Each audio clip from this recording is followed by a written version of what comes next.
I'm here today. I'm going to start doing this now and then. I got a lot of sermon illustration notebooks plus some sermon books, which I have a lot of different stories and stuff I've collected, some true, some fictional. And then I might even use some quotes and poems I have collected too. I don't know. I'm just going to do this as I feel led because I'd like to do some shorter thoughts. It's more kind of what I call devotional thoughts.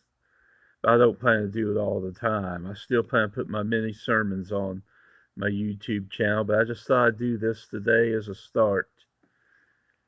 It's called Cleaning Out Your Brother's House the Wrong Way. Cleaning out your brother's house the wrong way. I got this story. It's a true story from the book My Great Mistake, or A Big Mistake, I forget which it is, by the late Dr. Billy James Hargis. And I love this story, how he told about his early days as a young preacher. From there, I went to a little town called New Hope, not far from Uniontown. There, God trimmed my full-blown sails. I had stayed at the home of a man who was quiet and somewhat angry, but actually he was very lonesome. He was lonely and sad because his wife of many years had just died. She had been a Jehovah's Witness. There's little in the Jehovah's Witness theology that I agree with, unless it would be their zeal. I agree with that guy right there. I'm serious. That's about all I agree with the Jehovah's Witnesses on, so enough on there. I went to his house to stay during the revival. When I saw the stacks and stacks of Watchtower magazines all over the house, it bothered me, because I considered that literature unholy and an abomination to God. I had to get rid of it. For several days I would toss and tumble in my bed in that house with the question, should I destroy them? Or should I tell him that he should destroy them? Finally, I came to the conclusion that if I told him that he ought to destroy them, that I might be looking for another bed that night. So I decided that would be better for me to destroy them. So I gathered them up and burnt them. I felt so proud of myself. Yeah, I can almost see it now. Yeah, patting himself on the back, because I had gotten rid of this evil literature.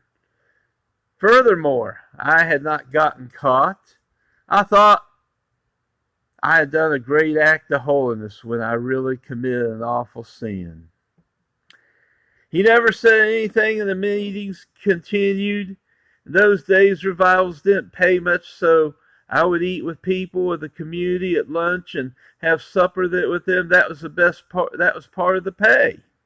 On the last day of the meeting, the man whose magazines I burned came to me knowing that I was leaving after morning service. He said, "Young man, you're young.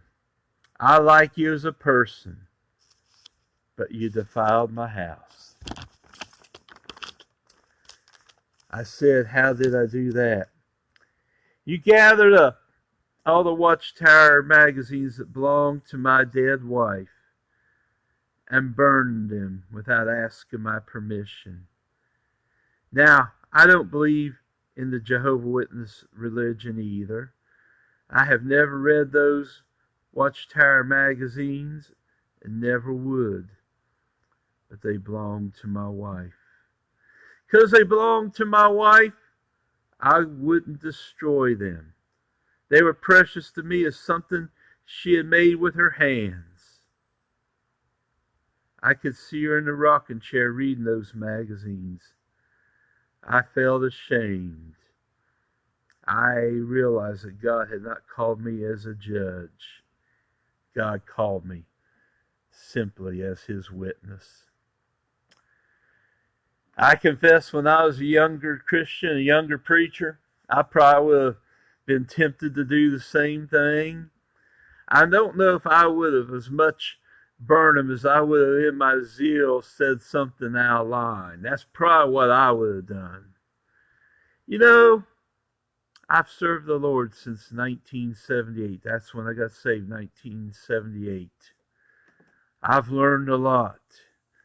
I've been across the country, and you visit different people and stuff. Sometimes you will see things in their houses that you really don't think they need. But you know what I found sometimes? It's best just to leave it alone and pray for the individual. I believe the best thing that guy should have done, he should have committed to prayer and talked to the Lord about it. And if he felt led, the Bible says, if any man lack wisdom, let him ask of God, who giveth to all men liberally, and upbraideth not, and it shall be given him. James 1:5. Amen. If he felt led, let me go to the Bible here at Romans 8:14. I'll find it. I'm at Romans 8:14.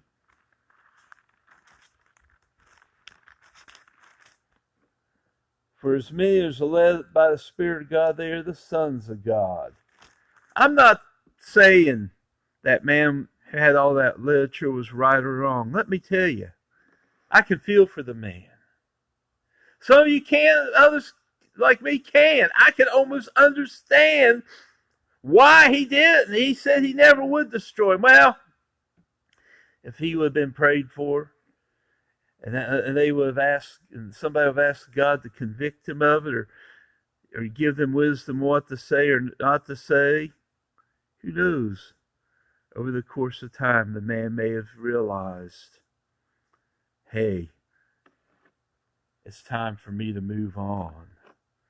I need to let go of those magazines.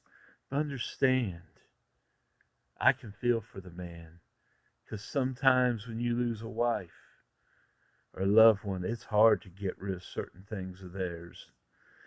But I also learned this as a preacher. I'm not even talking about things like Jehovah's Witness literature. I'm talking about things that may have been good in their house and wholesome. Sometimes you realize after a season, you can't hang on to everything forever. You cannot hang on to everything forever. And yes, if you're a widow or widower, there's stuff of your late husband or wife still around. You may realize there'll be a day where you'll need to, maybe I need to get rid of some of the stuff. I recommend you get rid of everything.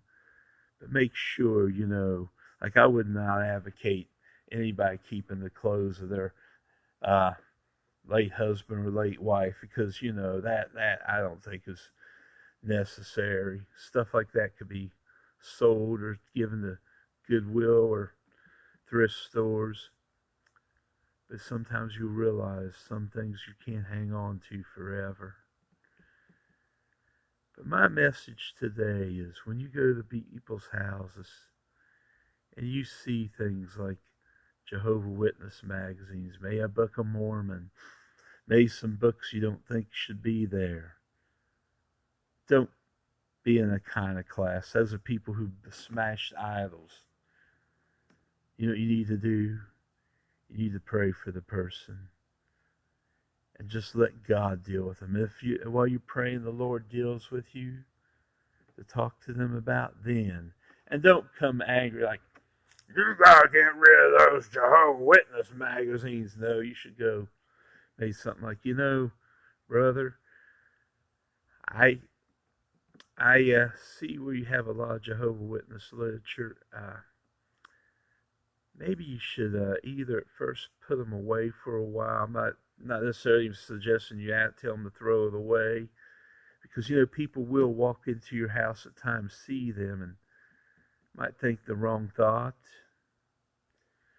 Or maybe you could say something about getting rid of them, but don't be their judge. Just let God handle it, and be as wise as a serpent, as harmless as a dove, and don't do it with an angry voice. Do it with a kind voice. And be quick, and be slow to judge. In fact, if they would say something like that man told that preacher, remember this: wherefore, my brethren, beloved brethren, let every man be swift to hear, slow to speak, slow to wrath. For the wrath of man worketh not the righteousness of God. If that situation would have been handled right, that man may have eventually saw it on his own. Need to get rid of him. I understand. It can be hard. So don't be their judge. Be their friend. Be their brother. Wicked Abel said, my brother's keeper. Yes, we are. The best thing to do is pray for those people. And let God deal with them about some of those things. I hope I started out well with this new thing I'm going to try to do. And I'm still going to put my sermons up. But I still just want to occasionally give some thoughts. Any thoughts or additions? Feel the comment. If you think I'm wrong, it doesn't bother me. I'm the type of man who's open to correction, and I actually appreciate your thoughts. So if you want to make a comment below, feel free. If you disagree and tell me why from the Bible, I will. Believe me, I'm not a man that wants to keep stuff like Jehovah's Witness literature or Books of Mormon around the house so everybody can see them.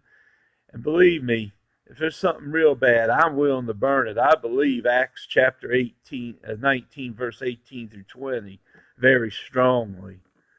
But I'm just telling us sometimes we need to be wise as a serpent, as harmless as a dove when we deal with other people. And sometimes it's best to pray, let the Spirit of God deal with them.